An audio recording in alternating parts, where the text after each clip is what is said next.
Just like that, Cannes 2025 has come to a close.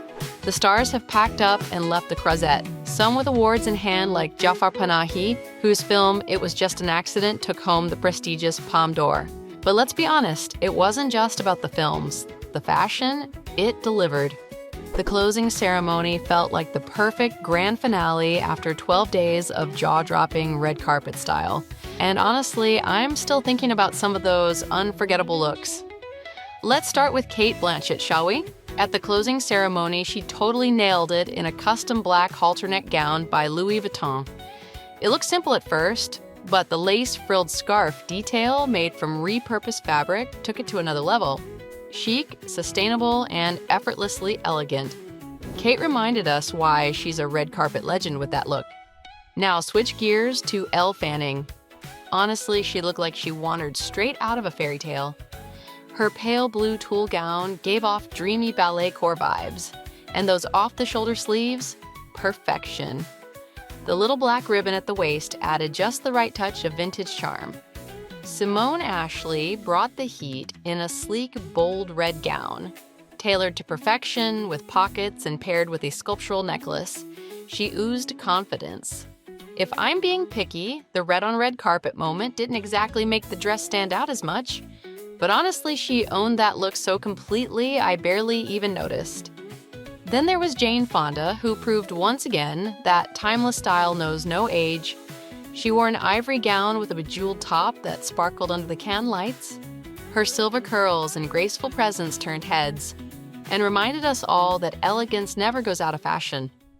Speaking of elegance, let's talk about Renate Reinsve. Her Louis Vuitton gown was the kind of outfit that could easily overwhelm. But not on Renate, she wore it with such effortless poise and confidence, making it look incredibly natural. And now some of the other unforgettable looks I have to shout out. Rihanna and ASAP Rocky were the definition of cool. She in electric blue Alaya, he in a relaxed Saint Laurent suit. They even shared an umbrella moment, which honestly looked like a music video in the making. Oh, and yes, they've been teasing the arrival of baby number 3. Dakota Johnson wasn't far behind, floating onto the Cannes carpet in a lilac fringe dream. Her dress was glamorous, graceful, and just the right amount of playful. With that soft shimmer and sculpted silhouette, she delivered vintage Hollywood charm with a modern twist. This look was made for the spotlight, and she knew it. I'm not telling a story. I'm just wearing a dress. Beautiful. I feel lucky that I get to wear it, and whatever story you want to make up in your mind. Andie MacDowell also made a statement, showing up in a sharp Mugler tuxedo and sparkling heels. Her signature silver hair swept to the side. It was strong, sophisticated, and quietly powerful. Proof that classic tailoring will always reign supreme on the red carpet. Next, Natalie Portman, who delivered one of the most cinematic looks of the festival. Her Dior gown, inspired by a 1951 couture design, was all tulle, velvet, and moonlit shimmer. It wasn't just a dress, it was storytelling. Also, Scarlett Johansson glided by in a powder blue gown that was as light as air. With a sculpted bodice, soft pleats, and a sleek bun paired with a bold red lip, she exuded pure movie star magic. Now let's talk about the jaw-dropping moment that no one saw coming. Angelina Jolie showing up at the Eddington premiere. She looked absolutely ethereal in a custom Brunello Cucinelli gown made of embroidered cashmere and silk, sprinkled with sequins. It was elegance on another level. Leave it to Angelina to remind everyone what it means to truly make an entrance. And then came an unexpected duo, Jennifer Lawrence and Robert Pattinson. Who saw that coming? The two showed up to watch the screening of their new thriller, Die My Love, looking effortlessly cool in matching black ensembles. Jennifer also opened up about her postpartum experience while promoting the film. And there's not really anything like postpartum. It's extremely isolating. Robert Pattinson joined in too, sharing his thoughts on being a parent.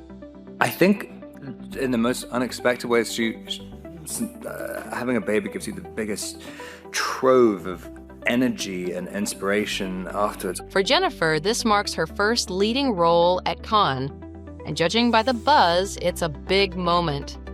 The film itself received a 7-minute standing ovation, one of the longest at the festival so far. Could this be an early sign of Oscar season heat? I wouldn't be surprised. Kristen Stewart, meanwhile, showed us just how far she's come since her Twilight days. She appeared for The Chronology of Water, looking effortlessly chic in a baby pink outfit with a sheer skirt.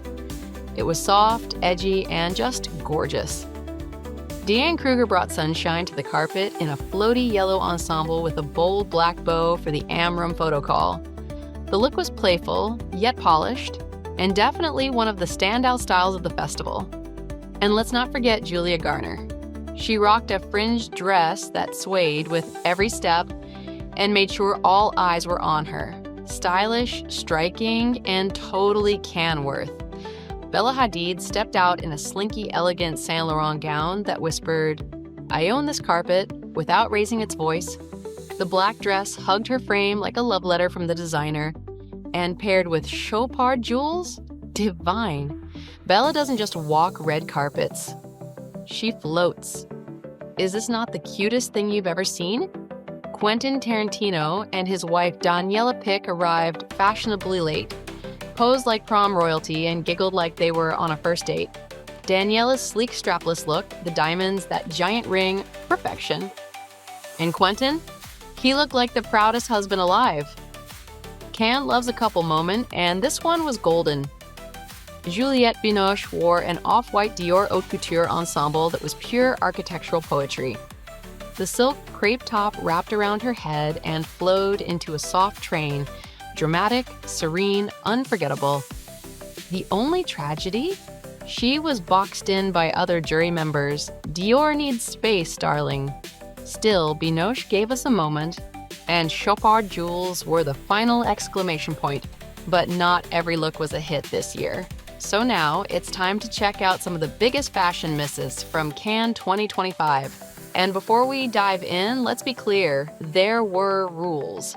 Per the official site, nudity is prohibited on the red carpet or anywhere else at the festival for decency reasons. Also banned voluminous outfits with large trains that block guest flow or complicate theater seating.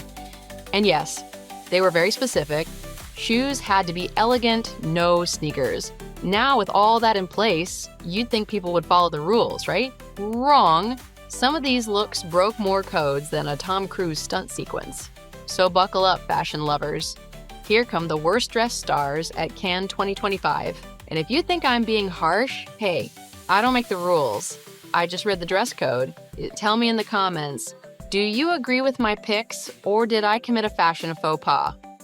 Halle Berry showed up looking like a half-unwrapped birthday present someone forgot to return. The Jacquemus black and white striped halter dress had a puffed-up skirt and a random pink ruffle popping out the back like a surprise party no one asked for. It gave Beetlejuice, but make it couture confusion. Honestly, Halle deserves better. And so do we. And then there was Heidi Klum, who clearly missed the email about no voluminous outfits. The Cannes red carpet rules were strict this year. No massive trains, no dress traffic jams. But Heidi rolled up in a pink ruffle explosion that looked like it got into a fight with a cotton candy machine and lost. Was it bold? Yes. Was it legal? According to Cannes, not really. Eva Longoria, our usually flawless red carpet queen, had a rare off day. Her gold and black Tamara Ralph gown looked like a last-minute loaner that didn't quite fit. The bodice was too roomy, the hem swallowed her feet, and the whole thing felt more try again later than opening night sleigh. The jewelry was on point though. Pasquale Bruni, always a win. Now, let's talk about mint condition chaos. Alessandra Ambrosio's green silk gown with furry sleeves looked like a sexy holiday ornament come to life. The fabric was luxe, the slit was high, but those sleeves? They belong on a Muppet. It's giving glamorous swamp queen, and not in a flattering way. Julia Garner went full gothic glam in a sheer black Gucci number that felt more funeral chic than red carpet. The wrinkled fabric, the moody makeup, the deadpan pose. We get it. You're intense. But at Cannes, we need drama with Polish, not just drama. Irina Shayk usually eats up a red carpet, but this time, she may have overordered. Her black polka dot gown came with exaggerated puff sleeves and a dramatic train. Again, dress code violation alert. It looked like a couture Halloween costume inspired by a haunted ballroom. Chic in theory, costumey in reality. Shanina Shaik's look had potential, until it didn't. The top half said structured elegance, and the bottom half said disco ball meltdown. The weird waistline jutting out like armor and the bedazzled skirt created a silhouette that was less high fashion and more fashion high alert. Points for drama, minus several for execution. During the Eddington premiere, a bee unexpectedly joined the cast's photo op, and chaos quickly followed. Pedro Pascal was the first to spot it and immediately tried to shoo it away. Emma Stone noticed his reaction and alerted Austin Butler. Then, Austin jumped in to help, but his attempt to blow the bee away only sent it straight toward Emma. Oops! Eventually, Butler managed to wave it away. Honestly, give these three a sitcom already. And while we're talking Emma Stone, can we take a second to admire her look? For the Eddington premiere, she wore a cream dress paired with the most unique neckpiece we've seen this season. Simple, elegant, and impossible to forget. Pedro Pascal was also involved in another viral red carpet moment, this time with Joaquin Phoenix.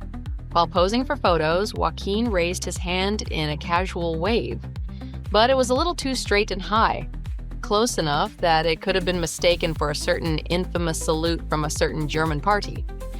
Pedro didn't miss a beat and quickly pulled Joaquin's arm down. So, yes, Pedro's new role might just be Cannes' unofficial safety coordinator. So, what's been your favorite Cannes moment?